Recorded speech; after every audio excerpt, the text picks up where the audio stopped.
My boy Big Val did an interview straight from prison talking about the Jim Jones situation, man. When these dudes was beefing, I was sick with it because I was rocking with Jim Jones. You see me? But when my boy Max B dropped that wave, I was like, woo-wee, that's that wave. You see me? I was all on that wave, no homo, man. I was really rocking with Max, and I'm still rocking with Max.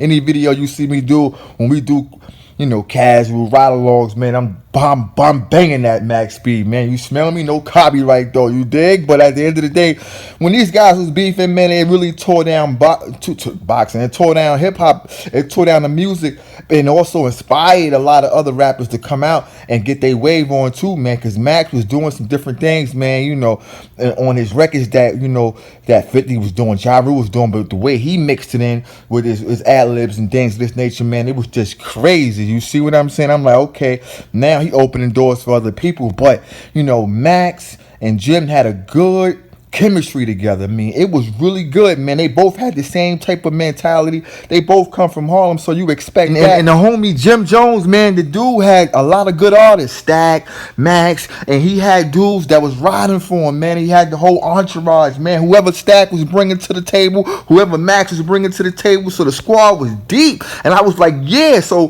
what Max was doing in those streets and those Harlem DVDs, it was like, yo, that's what we do. That's how we move. So what we saw on the big screen was real life, right? Him talking his talk, moving how he was moving, straight dead in the hood, smack dead in the hood with dudes dudes you can relate to. It was like, yeah, that's the new guy. That's what we riding with, right? And you know what I mean? Stack was doing his thing. He was doing his 1-2. Music was crazy, dropping things here and there. We like, yeah, they about to get it together. Can't wait for Stack to drop his new joint. Can't wait for Max to be, drop his joint independently. Like, when I say independently, it means separate from, your boy Jim Jones, just to show that he have his own artistic way about his music. You understand me? Instead of mixing and matching, which the mixing and matching was all good money. Like, Max was the type of Max was doing hooks for Cam and Jim way before Max was Max B. You heard? And I didn't even know that. I had to go back and be like, yo, that was the hook.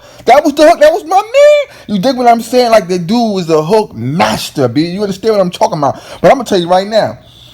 You got like all this new music, this mumble rap music that I can't even move and shake with, right? Pocketbooks, tight pants, and they even wearing high heels and things of this nature, right?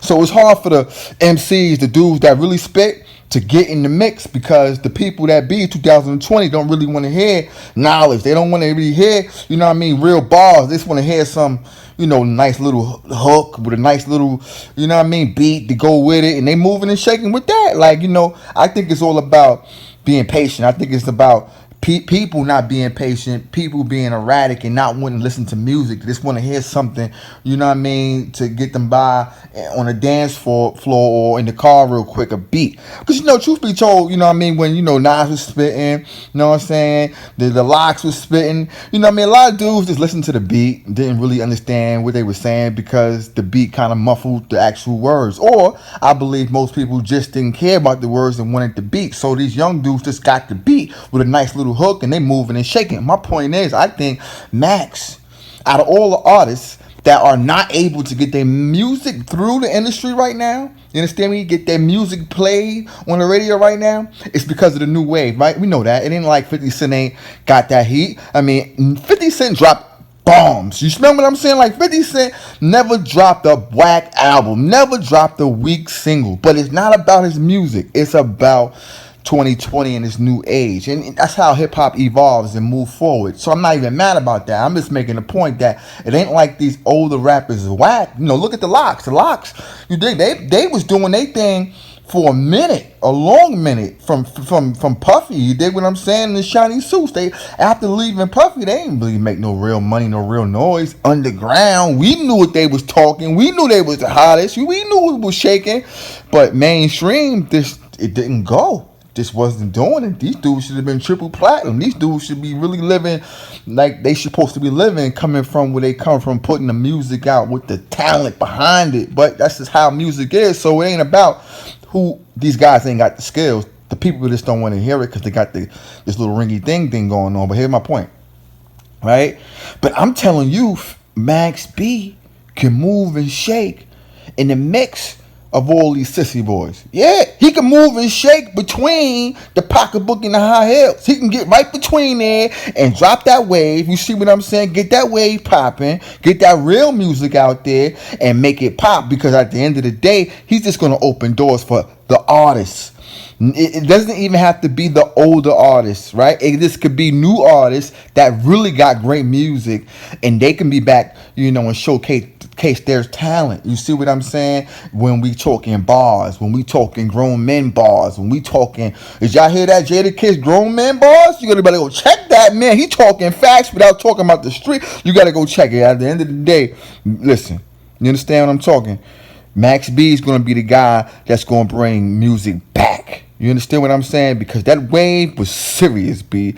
I mean, you couldn't go nowhere without hearing Max B. Wherever you was at, Miami, New York, Chicago, Washington, niggas was like, yo, Max B is about that thing. His music was just so lit, like from every angle of it. The hit, the hook, from the song itself, from the wave behind it, how he packaged it. You see what I'm saying? Bigger Veil, what he talked about, the things he talked about, I just could relate so much to it. I remember meeting this chick, right? This white chick. I don't know why I'm mentioning that she was white, but she was a white chick. She was a cop, and me and her were just talking in the car one day, and she was asking me, this was when I first met her. She was like, "Yo, what kind of music do you like?" I'm like, "I don't really listen to hip hop." You know what I mean? In the sense of what you probably think I like, right? Because we driving and she don't know me, and I don't got my radio on, and I ain't got my, you know what I mean?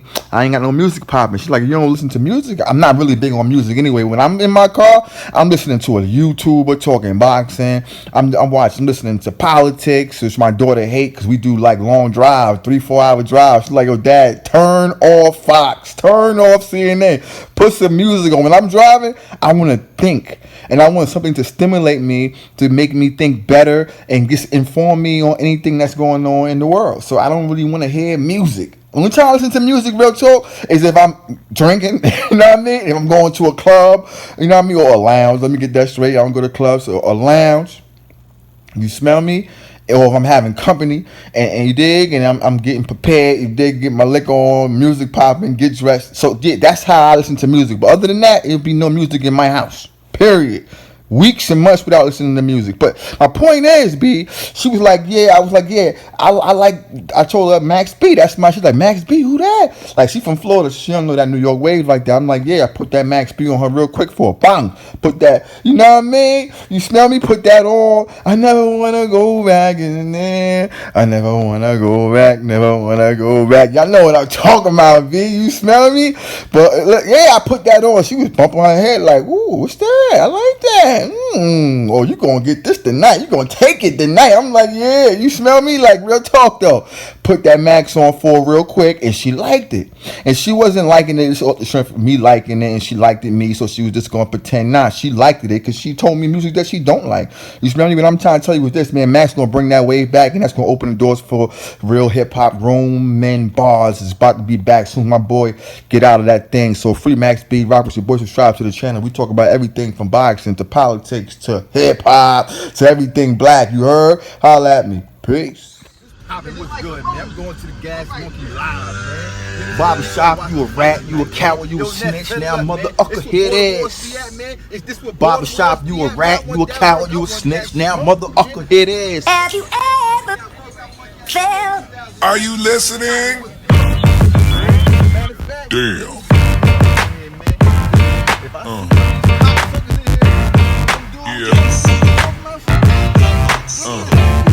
LD's begging Barbershop to gap it up before C2 come back and slap it up.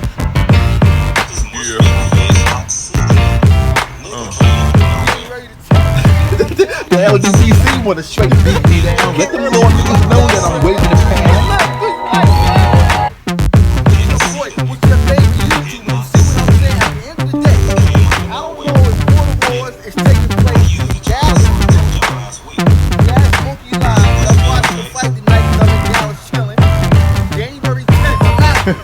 You can't hide behind 78. You can't hide behind Black Spice, man. Shout out to CJ Goodfellas. We want that smoke, man. I want that smoke, man. 2020 gonna be a good year, man. It's gonna be a good year, man. TV. I'm about to take all my energy out on you, Ness. Bully, I wanna touch the weight, bully. I heard the way Billy's fist on the sign. After El Capo put hands and feet on him, we don't need him. We don't need him, man. He can't sell one ticket. Flash that between me and you. I heard the way Billy Smith was juiced up for the Lamont Peterson fight. Yeah, I heard Al Heyman paid Lamont Peterson to take a dive for the shit. We all know Floyd was down with the vampire. I'm gonna turn you into a star, man. I'm gonna turn you into a star, man. I wanna touch the weight, bully. I wanna touch the weight, bully.